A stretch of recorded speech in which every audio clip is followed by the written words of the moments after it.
আজ পর্যন্ত কোনোদিন মুসলমানদের উৎসব শবে বরাত একটা হিন্দু মসজিদে দেখার জন্য আসলো না। মুসলমানদের উৎসব শবে কদর একটা হিন্দু কোনোদিন চাওয়ার জন্য আসলো না।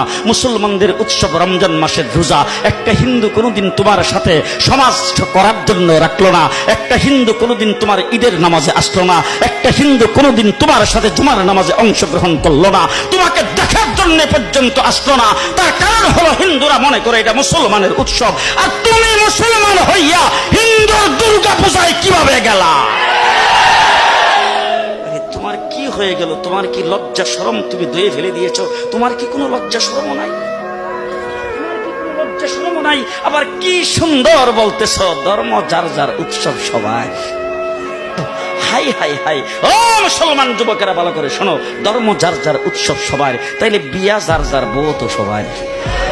জি, বিয়ে যার যার বউ সবার, পুষ্কুনি যার যার মাস সবার, গাছ যার যার ফল সবার, ক্ষেত যার যার ফসল সবার, দোকান যার যার মাল সবার।